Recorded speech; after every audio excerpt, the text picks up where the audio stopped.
e só tu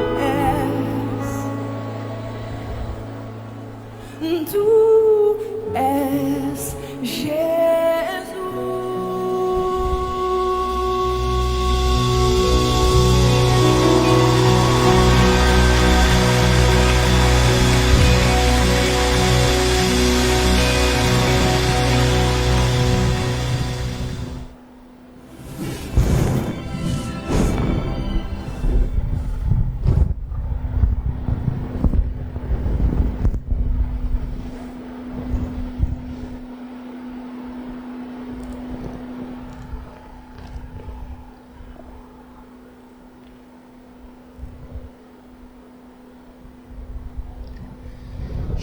Shalom Adonai, você que está conosco nesta noite, que a graça do nosso bom Deus repouse sobre a sua vida, a sua família.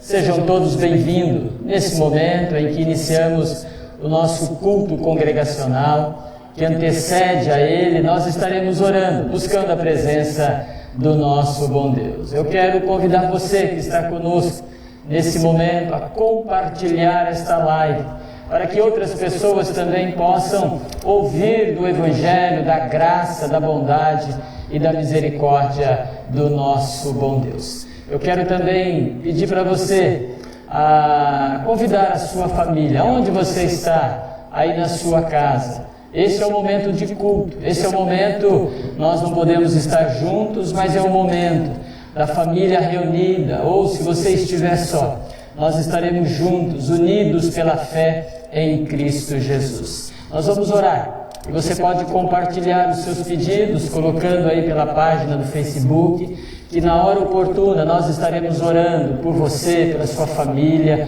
e por todos aqueles que nos acompanham. A palavra do Senhor vai nos dizer e nos advertir, até mesmo vai trazer a nós um ânimo em dizer no Salmo 17, versículo 1: dá ouvidos, ó Deus, à minha oração, que procede de lábios que adoram o teu nome. Dê ouvidos, ó Deus, ao nosso clamor nesta noite. Nós vamos orar pedindo a graça do nosso bom Deus, por você que está conosco e por nós que estamos aqui para juntos celebrarmos ao rochedo da nossa salvação. Deus, em nome de Jesus, nós te adoramos, nós te exaltamos, nós dizemos que o Senhor é o Deus grandioso, majestoso, é o Deus do universo, é o Deus que sustenta, é o Deus que criou e é o Deus majestoso. É a esse Deus, aquele que se revelou a nós como único e suficiente Salvador, que nós nos apresentamos e nos colocamos diante do Senhor. Olha para nós nesta noite, conforme diz a tua palavra, inclina os teus ouvidos, ó Deus, para o clamor do teu povo. Nós não podemos estar unidos presencialmente, mas estamos unidos espiritualmente pela fé. Nesse período tão difícil para todos nós, queremos agora, Deus, colocar a vida daqueles que estão enfermos, daqueles que padecem por esta enfermidade, o Covid-19. Estende a tua graça sobre a família do Maurílio, a sua esposa Néia, a sua filha Lívia, Deus. Olha para esta família, protege, que o organismo deles, ó Pai, venha ter imunidade, venha vencer esse momento difícil para a glória do teu nome. Queremos colocar também a família do Robson, a família da Sheila, sua esposa, seus filhos, o Leonardo, como também a Lara, Deus. Olha para esta família, que ali haja cura também, que ali haja restauração para a glória do teu nome. Lembramos ainda da vida da família do Paulo, da Jodimar, também da Beatriz, como também suas filhas ali, a vida da Heloísa, Senhor. Olha para esses, ó Deus, que foram acometidos por essa enfermidade. Usa de graça, misericórdia.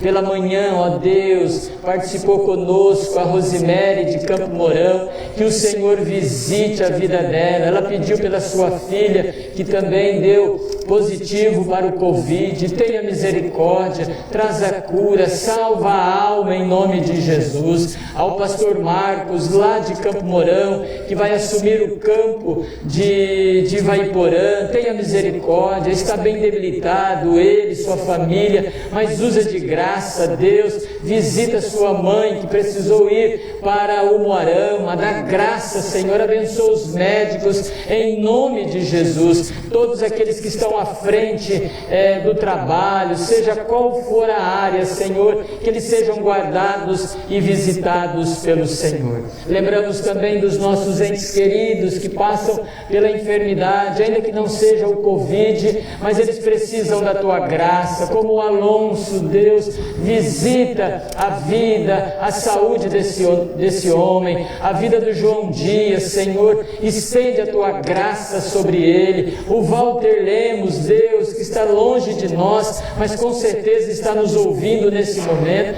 visita a história desses que foram citados nesta noite. Mas olha, Senhor, olha para o nosso país, aonde milhares e milhares de pessoas ainda estão infectados, passam por lutas, por dificuldades. Visita os leitos de hospital para a glória do teu nome, Senhor. Sustenta, Pai, esses que precisam da tua graça. Mas olha para nós, Senhor, visita a nossa alma nesta noite. Olha para o nosso país, dá sabedoria às lideranças, ó Deus, dá sabedoria àqueles que trabalham na área da saúde, dá entendimento para que em breve a vacina chegue ao povo brasileiro. Mas acima de tudo, é a tua graça, é a tua paz, é a tua bondade que sustenta o teu povo no poder do teu Espírito, Senhor. É no nome de Jesus, meu Deus, que nesta noite nós queremos bendizer o teu nome, que os lares que nos acompanham nesta noite sejam visitados pelo Senhor, que o Senhor os visite, que o Senhor os transforme, que o Senhor leve o bálsamo do teu Espírito Santo e que nós saiamos desse momento de culto, Senhor, congregacional, ainda que online, transformados, mudados e revigorados pelo poder do Senhor, Pai. É no nome de Jesus que nós oramos, agradecemos e te exaltamos nesta noite, para a glória e honra do teu nome. Amém, Senhor.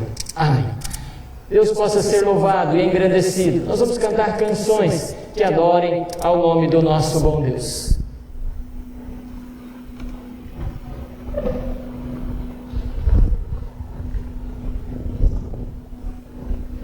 Graça e paz, que Deus seja louvado e exaltado, como colocamos em oração neste momento. E eu gostaria de chamar você para refletir, pensar e adorar ao Senhor. O Salmo de número 34, versículo 1 diz: bendirei o Senhor em todo o tempo, o seu louvor estará sempre nos meus lábios.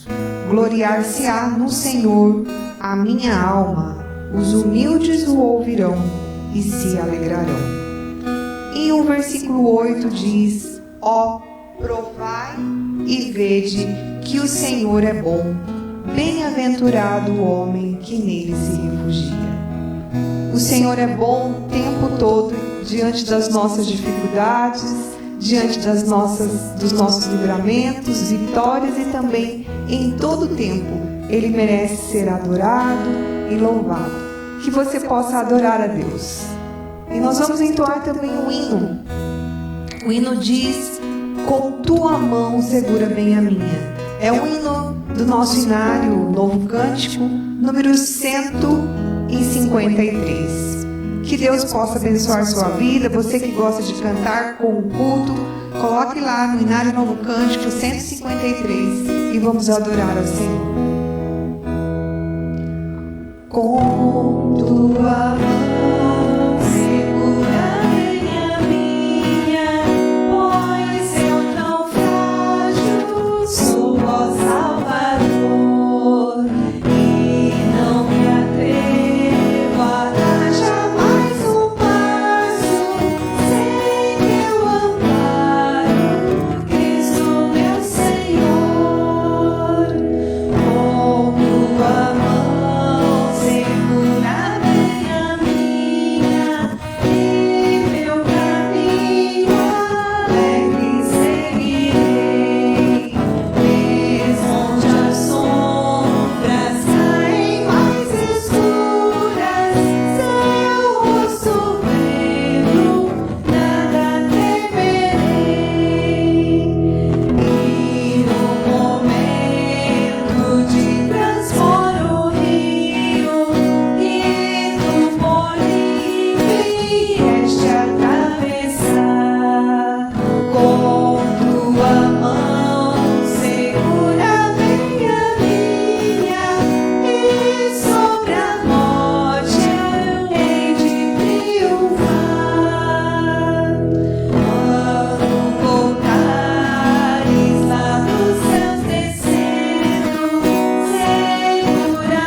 Aleluias, glórias a Deus.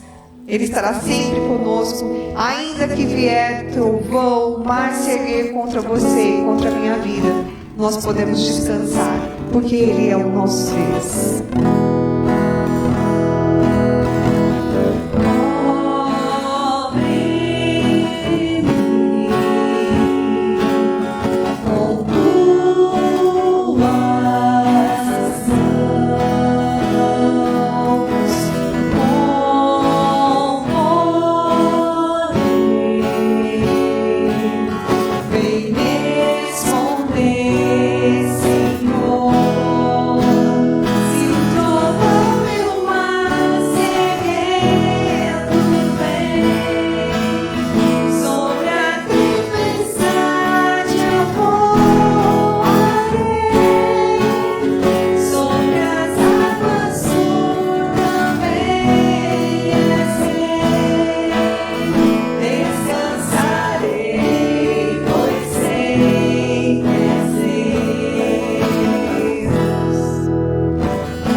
todo louvor e toda glória. Nós descansando na força do Senhor, nos braços do Senhor, nós estamos também adorando ao Senhor, porque Ele é dono da nossa vida, da nossa existência. Ele conhece os nossos dias e Ele sabe quantos dias nós vamos viver nessa terra. Se nós teremos longos dias ou poucos dias, isso pertence a Deus. E nós precisamos nos render à vontade do Senhor, para que os dias em que o Senhor nos der a viver, e os dias que o Senhor nos der de bonança e saúde, seja para o louvor e a glória do Senhor. Então esse cântico, colocando a sua vida diante do altar de Deus, colocando que tudo que você tem, toda a vida que você tem, é para Deus, é para Ele. O que dele por Ele, para Ele são todas as coisas. O que dele por Ele, para Ele são todas as coisas.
Podemos louvar a Ti, ó Deus, em conjunto, ainda que distantes, e também podemos aprender mais da Tua palavra, ó Deus. Abre os nossos corações, abre o nosso entendimento para compreendermos o que a Tua palavra vai nos dizer nessa noite, ó Deus. Conforta todos nós, Senhor, que estamos sentindo a falta dos nossos queridos que estão adoentados, Senhor, tanto pela Covid quanto pelas outras doenças, ó Deus. Dá-nos força, dá-nos sabedoria, dá-nos discernimento para passarmos por esse ano, essa pandemia, de forma, Senhor, a cumprir a Tua vontade, ó Deus, e reconhecer a Tua soberania sobre as nossas vidas, ó Deus. Guarda-nos de todo mal, em nome de Jesus. Amém.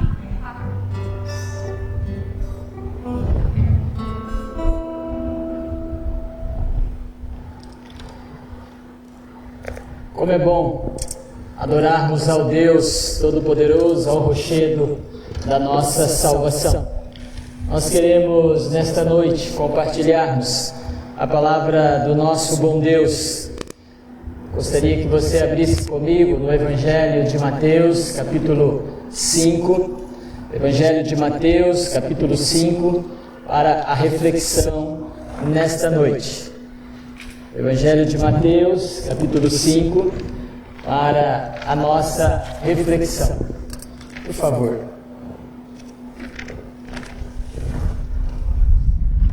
Obrigado. Evangelho de Mateus, capítulo 5, diz apenas um único verso, o verso 4. Quando ele diz assim, Evangelho de Mateus, capítulo 5, versículo 4.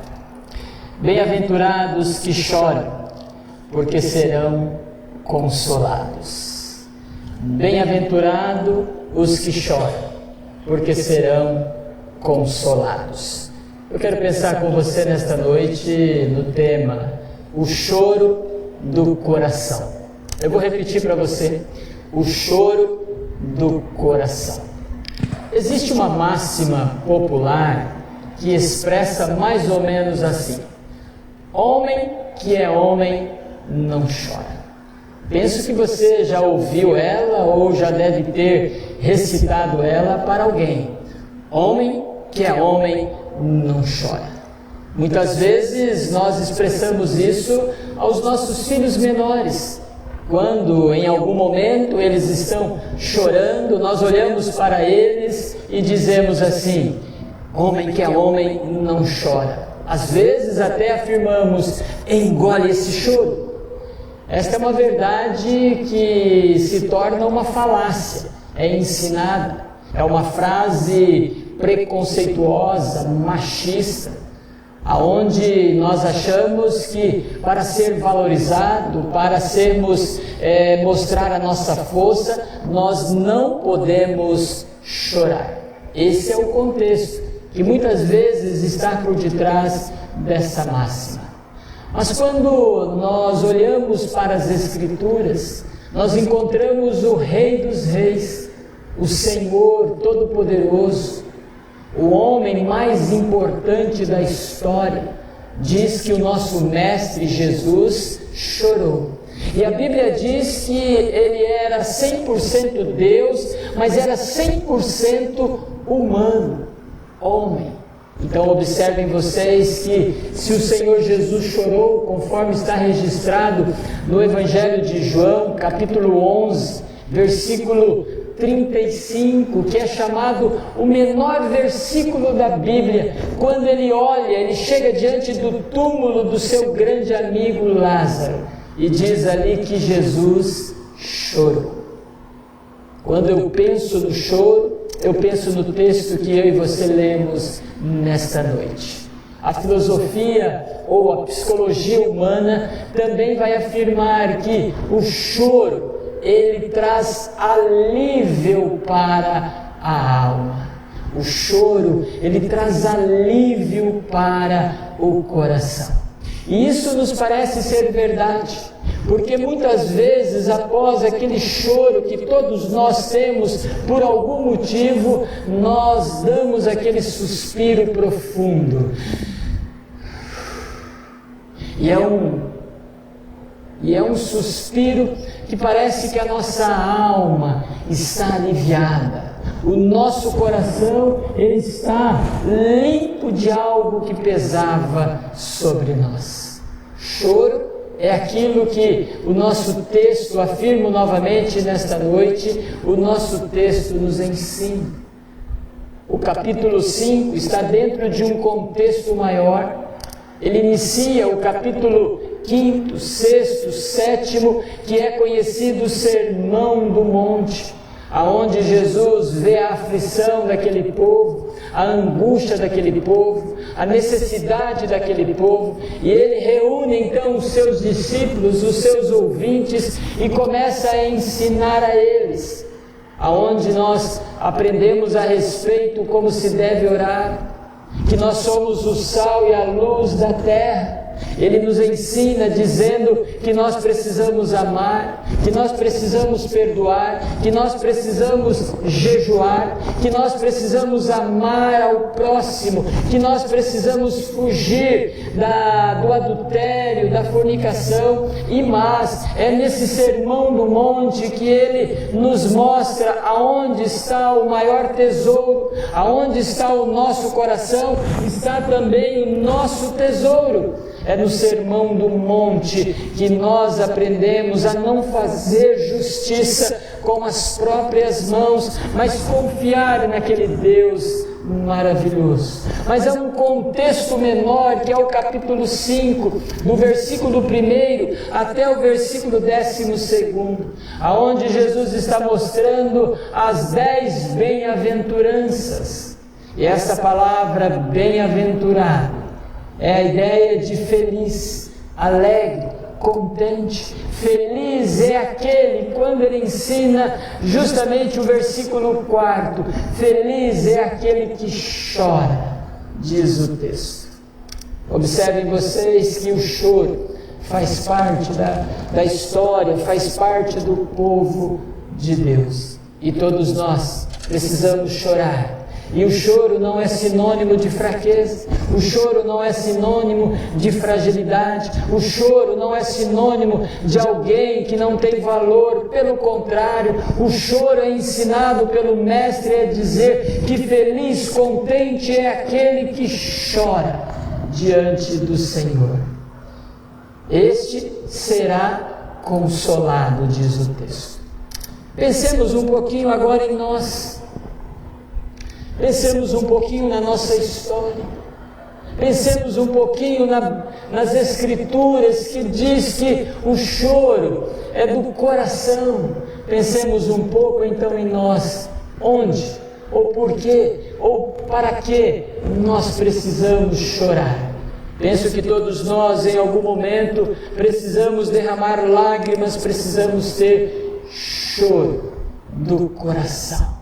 Lágrimas que brotam de um coração necessitado, lágrimas que brotam de um coração fragilizado, lágrimas que brotam de um coração que precisa de uma intervenção de Deus na sua história.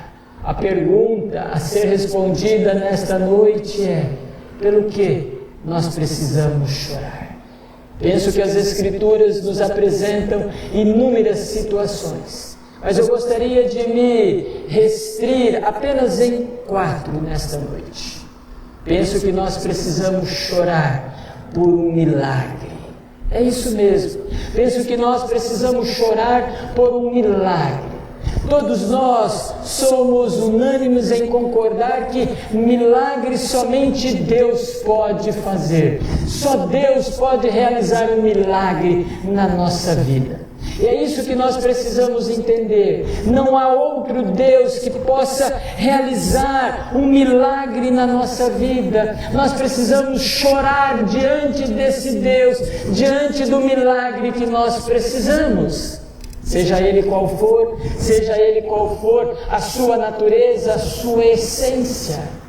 Penso que Ana, em 1 Samuel, capítulo 1, precisava de um milagre na sua vida.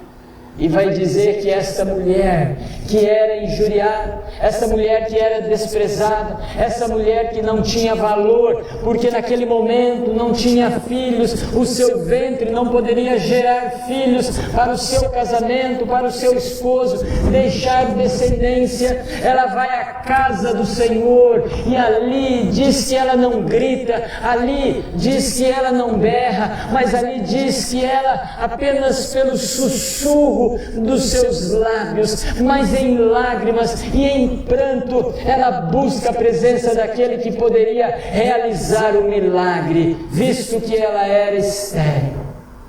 E ali ela ora ao Senhor, ali ela busca o Senhor por um milagre na sua história, por um milagre na sua família, por um milagre para mostrar ao Deus que ela servia.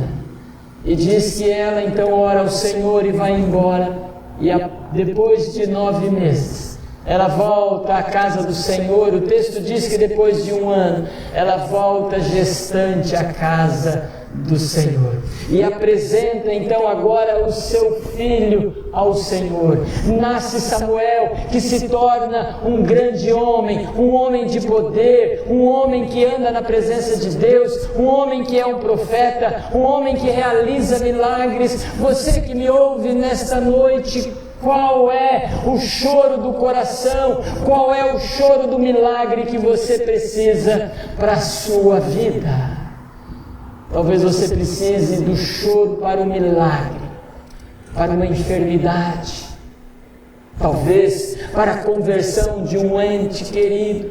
Conversão e cura de uma enfermidade só Deus pode realizar. Talvez você precise de um milagre na sua vida, talvez um trabalho, talvez a cura, como já foi dito. Nós não sabemos qual é a sua necessidade, você que nos ouve nesta noite. Por isso, diante de um milagre que só Deus pode fazer, nós precisamos ter o choro do nosso coração, da nossa alma. Precisamos nos prostrar diante desse Deus e chorarmos diante dele e clamarmos pela sua intervenção, pela sua ação sobrenatural e poderosa, seja na nossa vida, seja na vida de um ente querido, seja no casamento, seja na vida de um filho, seja onde for. Nós precisamos ter o choro do coração. Milagres para Deus não é impossível. Vai dizer Lucas capítulo 1, versículo 37. Haverá impossíveis para Deus? Claro que não. Deus, Ele é poderoso, Ele é grandioso. Nós precisamos viver o choro da nossa alma, do nosso coração. É triste dizer que nós vivemos uma cultura aonde nós não choramos mais no altar, aonde nós não choramos mais na casa do Senhor, aonde nós não choramos mais no quarto secreto da nossa vida. Nós vivemos uma cultura onde nós não choramos no Getsemane. Pelo contrário, já não choramos mais, mas apenas ordenamos a Deus. Deus, o Senhor precisa dar. Deus, o Senhor precisa realizar. Nós declaramos, nós ordenamos, e não é assim que a Bíblia nos ensina. A Bíblia nos ensina que nós precisamos chorar no altar de Cristo Jesus. Precisamos chorar aos pés de Deus, o choro do coração. É isso que Deus precisa ouvir de nós. Todos nós precisamos chorar diante de Deus pelos nossos milagres da nossa vida. Mas eu penso que há um segundo choro, sobre o que mais nós precisamos chorar. Temos o choro do coração. O choro pela família. Eu repito para você que me acompanha: o choro pela família. Alvin Toffler, ele disse que a família é o maior problema da sociedade. Eu não sei se você concorda com ele. Eu não concordo. E nós vivemos numa cultura também aonde já não se chora mais pela família, aonde já não se chora mais pelo casamento, aonde já não se chora mais pelos filhos, aonde já não se chora mais pelos relacionamentos conjugais. Muitos concordam com Alvin, melhor dizendo, aonde concordam com ele, que afirmam a família é um estorvo, a família é um atrapalho, a família só serve para trazer sofrimento. Não é isso que a Bíblia nos ensina. Não é assim com a família de Davi, não foi assim com o próprio Davi, homem que é considerado segundo o coração de Deus. Davi foi um homem que chorou pela sua família. Se você olhar 1 Samuel, capítulo 30, do versículo 1 até o versículo 31, vai dizer que Davi então chora pela sua família. Davi estava longe da sua família, Davi estava numa empreitada, e quando ele retorna, ele chega naquele lugar que era o acampamento, a cidade, me permita dizer, e ali ele não encontra mais a sua família, ali ele não encontra mais a sua esposa, ali ele não encontra mais os seus filhos, e quando ele chega, não só, mas com os seus soldados, diz que todo aquele lugar estava queimado e destruído. E vai dizer agora, no texto citado, no versículo 4, que Davi e os soldados que estavam com eles levantam um clamor.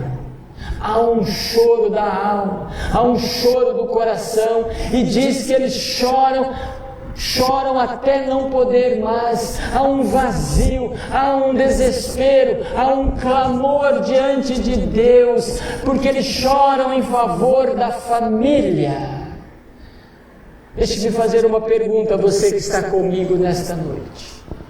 Há quanto tempo você não chora mais pela sua família? Há quanto tempo você já não chora mais pelo seu casamento? Há quanto tempo faz que você não chora pelo seu filho, pela sua filha? Há muitos casamentos que estão caminhando para a destruição, para uma crise, para um rompimento. É necessário chorar pela sua família, é necessário chorar por uma restauração. Você não pode abrir mão dos seus filhos.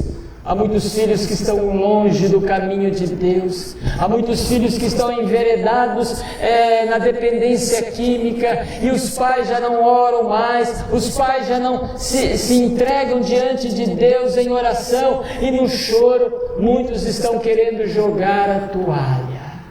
É necessário chorar pela família.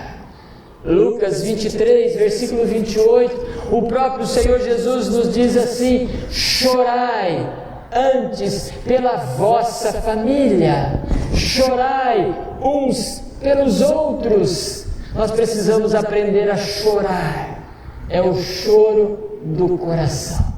É isso que o Senhor Jesus nos ensina, chorarmos pela família. Todos nós precisamos chorar diante de Deus pela família. Mas penso também que nós precisamos chorar por algo mais. Sobre o que mais nós precisamos chorar? Nós precisamos chorar pela frieza espiritual. Eu repito para você, precisamos chorar pela frieza espiritual.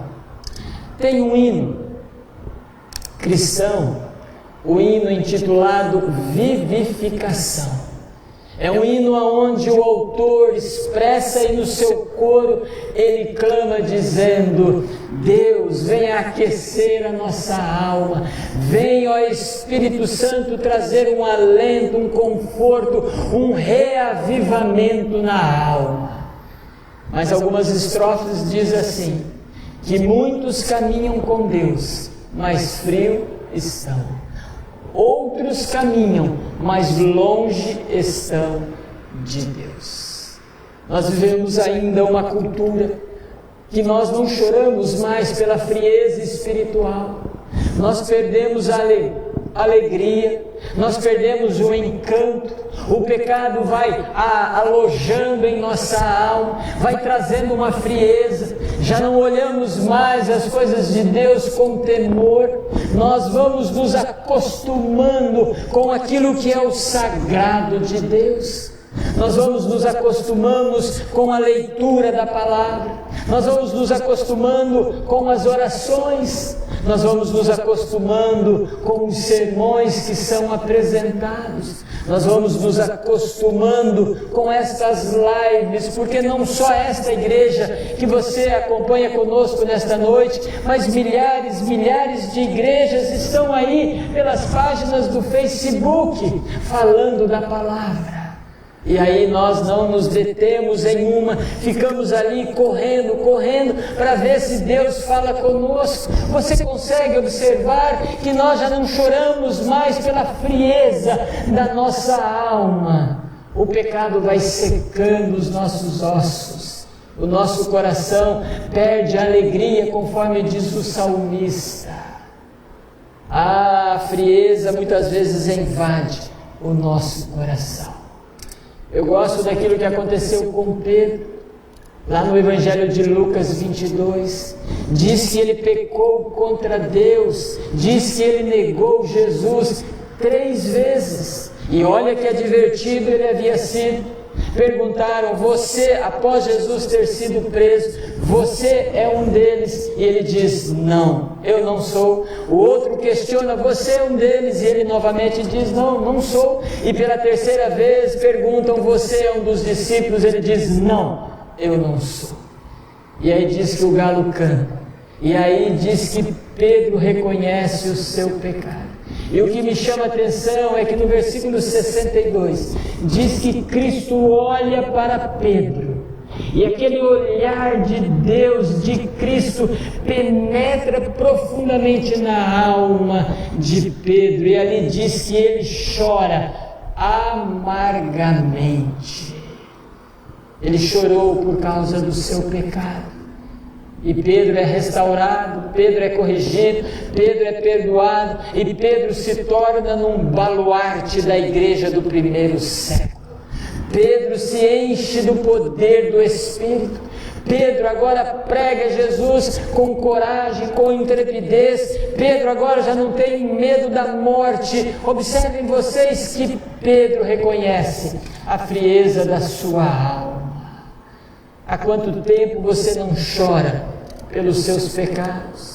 Há muita gente que tem abandonado o seu ministério. Há muita gente que já não tem mais amor pela casa do Senhor. Há muita gente que não ora mais. Há muitas pessoas que nessa carreira cristã a palavra já não transforma mais. Você consegue compreender que nós precisamos ter o choro no coração pela frieza espiritual que todos nós podemos adentrar sem perceber. Nós precisamos chorar pelos nossos pecados. Tiago, no capítulo 4, versículo 9, ele vai dizer o seguinte: arrependei-vos e chorai pelos vossos pecados. Nós precisamos aprender a chorar. Nós precisamos aprender a pedir a Deus: reavives, ó Deus, o dom que um dia o Senhor colocou em nós. Precisamos fazer como o salmista: reavives, ó Deus, a alegria da tua salvação. Precisamos chorar, o choro do coração e da alma, pela frieza espiritual. Mas eu penso que também nós precisamos chorar. Nós precisamos chorar o choro pela morte. Chorar pela morte. É certo que a morte é algo que nos entristece, mas a morte muitas vezes já não nos traz lágrimas aos olhos. O ser humano muitas vezes não se importa para com o seu próximo. Deixe-me dar alguns exemplos a respeito disso. Em 1º de maio de 1994, o Brasil, por que não dizer o mundo, chorou pela morte de Ayrton Senna. Lembro-me que naquela época, naquele dia, o Brasil parou. Todos choravam compulsivamente pela morte de alguém que nem conhecia às vezes. Mas também o Brasil chorou no dia 28 de novembro de 2016, quando aquele time de Chapecó foi vitimado pela queda daquele avião, aonde 71 pessoas morreram, entre tripulantes e jogadores. O Brasil chorou a morte daqueles jovens, daqueles rapazes, e muitos deles nem conheciam aqueles atletas.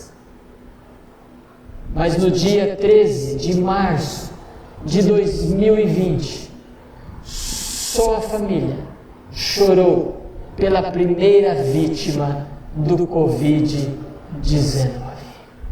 Hoje, são mais de 190 mil mortos. E o Brasil já não chora mais a morte desses que muitos nem conhecem.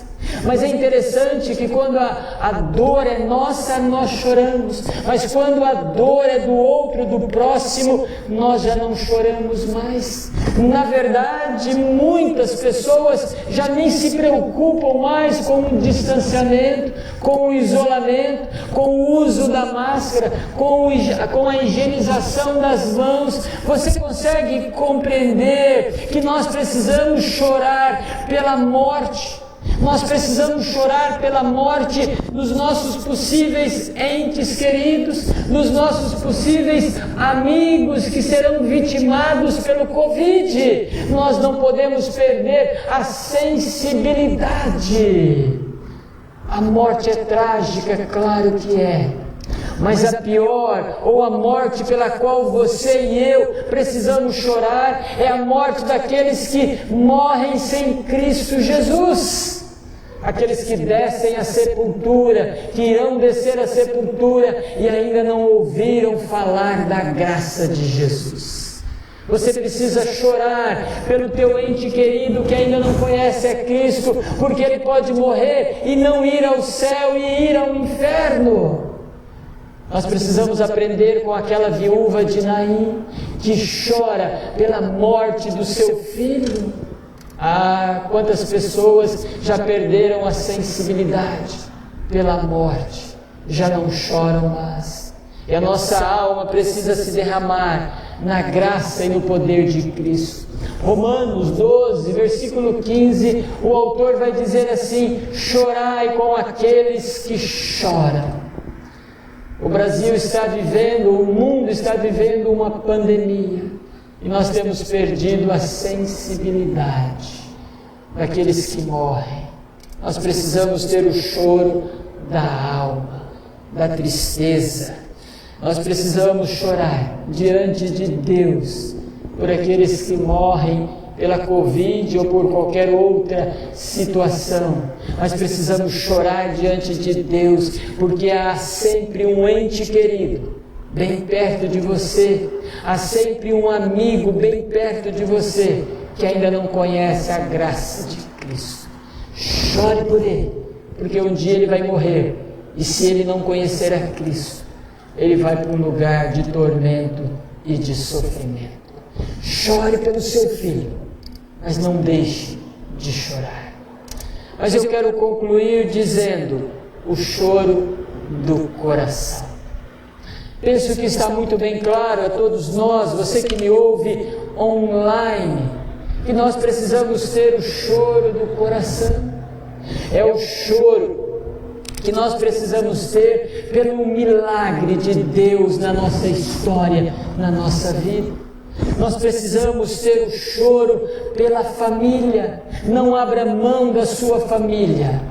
Nós precisamos ter o choro pela frieza espiritual que pode acometer a todos nós.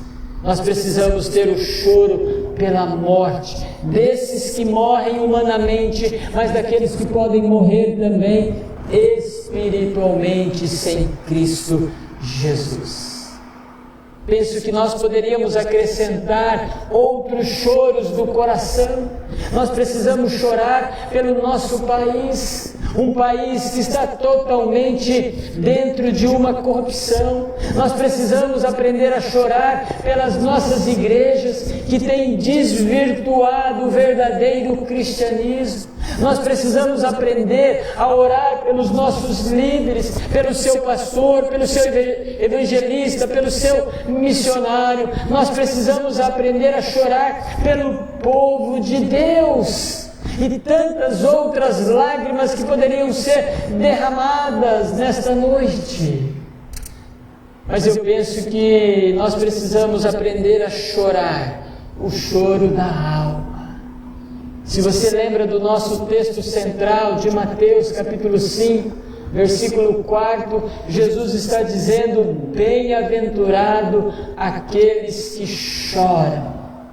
E aquele povo, no contexto de Cristo, precisava chorar mesmo. Era um povo humilhado, era um povo massacrado, era um povo perseguido, era um povo injuriado, era um povo espoliado, era um povo que não tinha direito. Na verdade, o direito era não ter direito. E eles precisavam chorar, como nós que estamos aqui no século 21, precisamos chorar.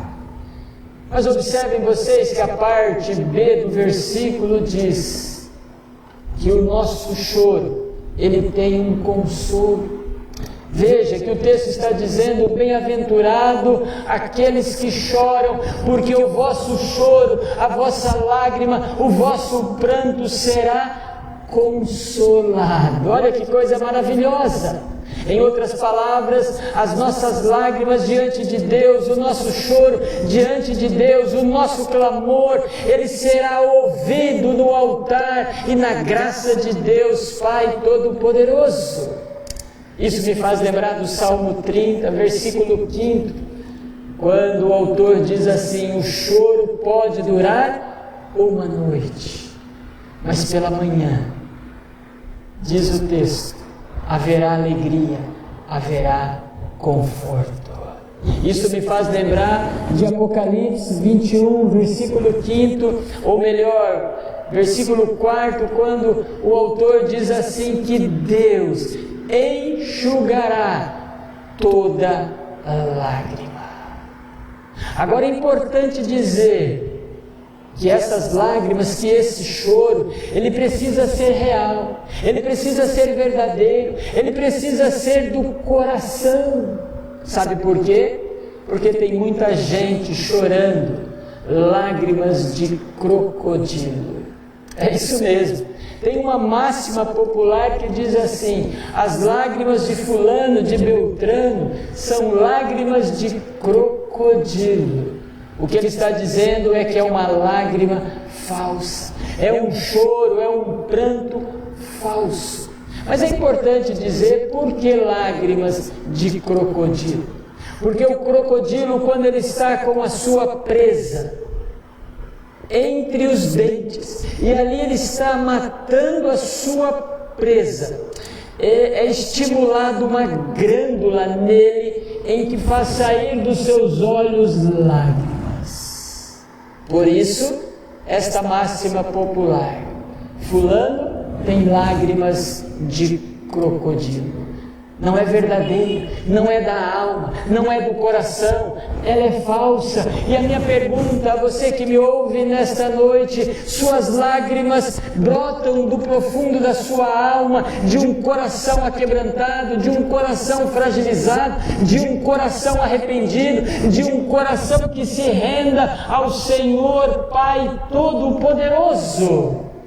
Nós precisamos chorar o choro do coração, para que Deus possa enxugar dos nossos olhos, para que Deus possa trazer a nós aquilo que nós tanto necessitamos.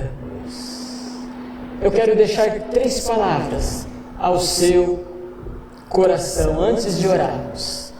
Primeira palavra ao seu coração: o choro do coração alivia a alma. O choro do coração alivia a alma. Não tenha vergonha de chorar. Chore diante de Deus. Suspire profundamente aos pés de Cristo Jesus. Mas eu preciso deixar a segunda palavra ao seu coração.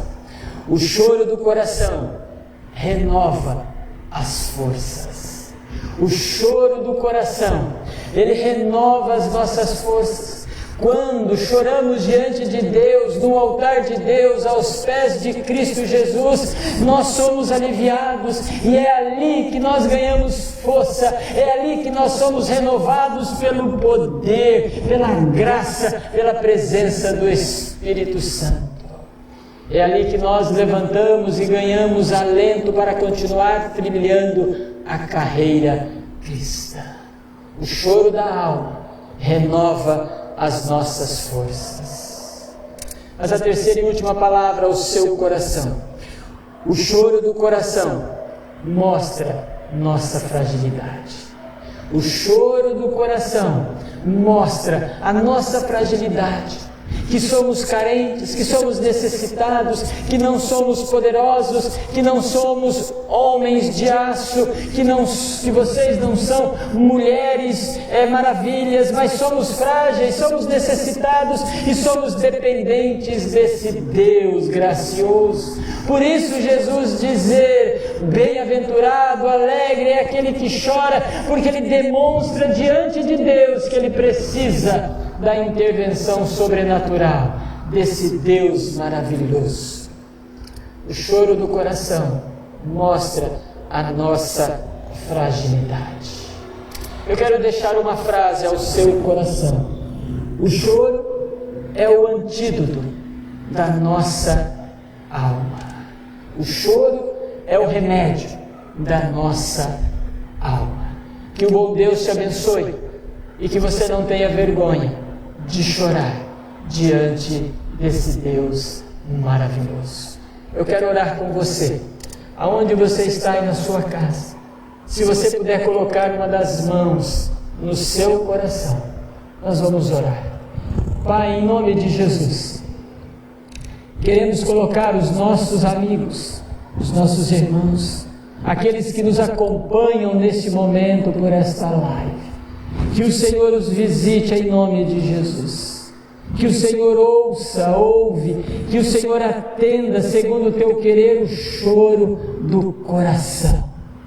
Que o Senhor, segundo o teu querer, possa visitar estas famílias, estes homens e estas mulheres, estes jovens e estas crianças. No tempo oportuno, o Senhor estará consolando e enxugando as lágrimas, ó Deus. Visita esses para a glória e honra do teu nome. É que nós oramos e agradecemos. Amém e amém. E agora, igreja, que a graça do Senhor Jesus, a comunhão e as consolações eternas repouse sobre cada um de vós, hoje e para todos sempre. Amém, amém e amém. Que Deus os abençoe. Que Deus repouse sobre a sua vida. Um grande abraço a todos vocês.